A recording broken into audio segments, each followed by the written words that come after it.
Hola, ¿qué tal? De nuevo, un gusto estar con ustedes. Soy Fabián Yáñez, maestrando del programa de maestría de la Universidad Nacional Abierta a Distancia, UNAD, y hoy vengo a hablarles de un tema muy interesante, que es la etnografía. ¿Qué significa? Pues muy simple, en latín tenemos que hablar que la etnografía es el estudio de la cultura, el estudio de lo étnico. ¿Por qué hablamos de etnografía? Bueno, esto viene desde Malinowski, que era un investigador cultural en el año 42, quien se dio cuenta que dentro de los estudios de investigación cualitativa, no cuantitativa, cualitativa, pues había que ir mucho más allá de las cifras, de las estadísticas, y había que pensar en las emociones, había que pensar en las experiencias, había que pensar en los sentimientos, había que pensar en las vivencias del grupo que se iba a estudiar a través de la sociología. En este caso, la etnografía no abarcaba al sujeto únicamente, sino abarcaba al conjunto de significados y significantes que conforman como tal un grupo social, que conforman como tal una etnia, que conforman como tal una sociedad, que conforma a un grupo significativo de personas a nivel social, político, demográfico, en fin, para poder estudiar cómo se habían conformado ciertas sociedades, para poder entender cómo habían evolucionado o cómo habían decaído, pues justamente estos estudios etnográficos son fundamentales para poder entender todo ese proceso, toda esa evolución. Entonces no se puede hacer desde lo cuantitativo, que simplemente nos da datos, cifras y hechos, no se puede hacer únicamente desde lo cualitativo, que si bien pues valora la experiencia, sino que hay que entrar directamente a entender cuáles son esas variables, cuáles son esas semiosis que construye como tal a un grupo social. Pero, ¿cómo se hace una investigación cualitativa? En este caso, la etnográfica. Bien, vamos a tomar como ejemplo mi proyecto de grado, en el cual estamos hablando de Radio Jaibaná. ¿Qué es Radio Jaibaná?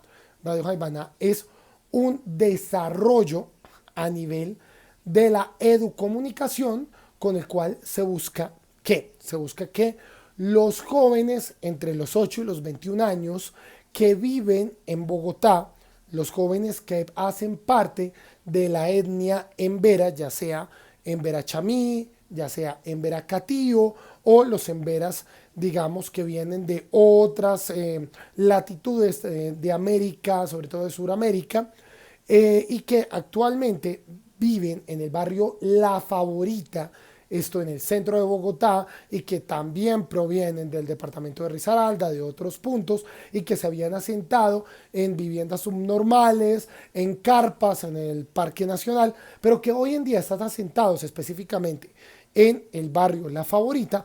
Cómo estos jóvenes pueden aprender a hablar su lengua autóctona. Ustedes dirán, bueno, pero qué extraño, ¿cómo así que no hablan su lengua autóctona?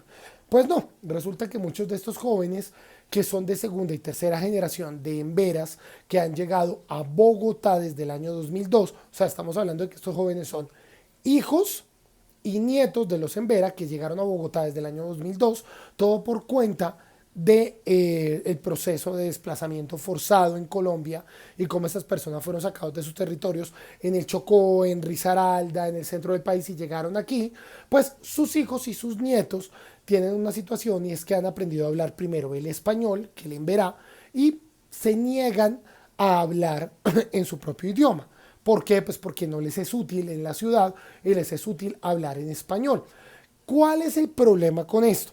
Que el lenguaje en vera es un lenguaje que concadena directamente con su cultura, pues es agrafo, o sea, en otras palabras, o es una lengua ágrafa, perdónenme, lo que significa que no tiene una escritura actualmente.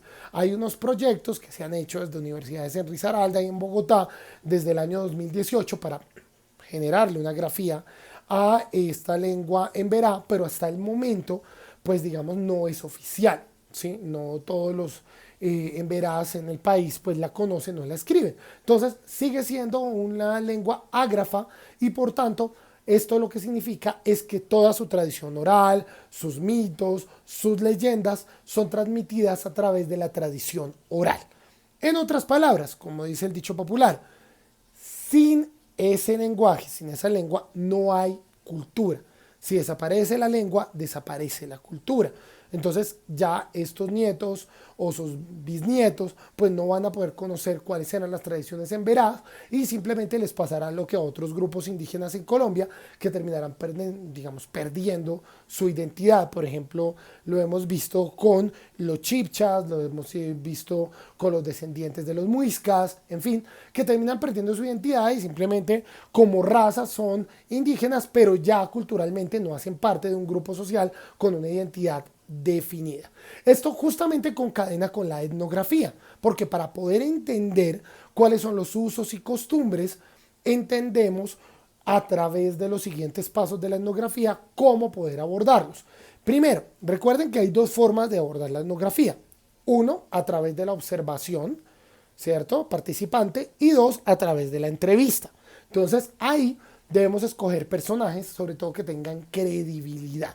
¿Cómo sabemos que tienen o no tienen credibilidad? Porque esos personajes, aparte de su testimonio y aparte de su categorización dentro de la sociedad, líderes, mamos, taitas de la comunidad, representantes indígenas, en fin, estas personas aparte aportan pruebas o evidencias dentro del proceso etnográfico, documentos, pruebas fílmicas, pruebas fotográficas, en fin. Con lo cual el investigador etnográfico lo que va a hacer con todo esto es primero una fase de revisión de ese material. Después va a condensar ese material. Luego de eso va a montar un informe de ese material, el cual sea coherente y útil, que básicamente es un proceso de transcripción y a la vez de transformación del documento. ¿Por qué? Porque justamente ahí es donde uno se va a dar cuenta que ese documento etnográfico debe convertirse en útil para las entidades que lo han solicitado.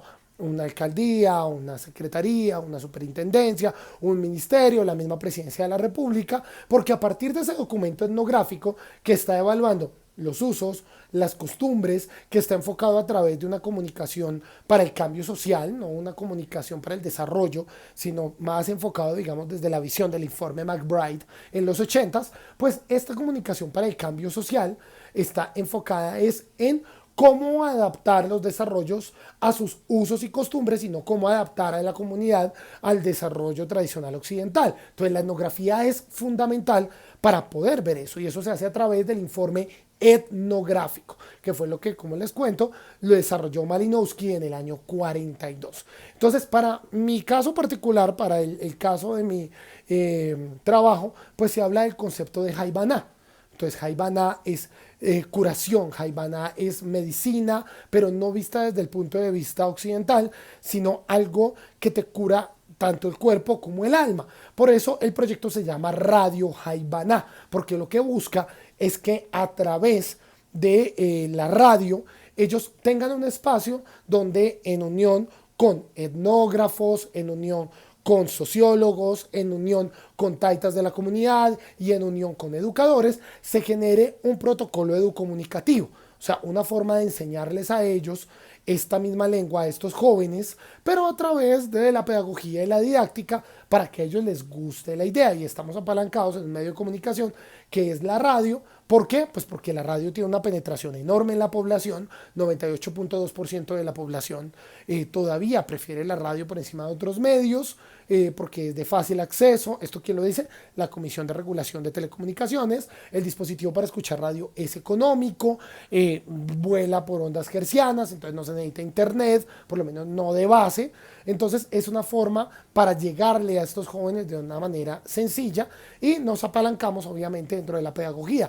¿De dónde nos llevamos esta idea? Pues ya hay una versión muy exitosa que es lo que se hizo en los años 60, finales de los 60, comienzos de los 70, con Radio Sutatensa, que fue el exitoso proyecto de alfabetización de la población campesina en Colombia a través de la radio y a través de cartillas, y en últimas, el que fue el precursor de lo que hoy en día es la UNAD. ¿Por qué? Porque justamente ahí se inventó la educación a distancia, el bachillerato a distancia, a través de la radio, luego evolucionó a través de la internet y hoy es la Universidad Nacional Abierta y a Distancia UNAD.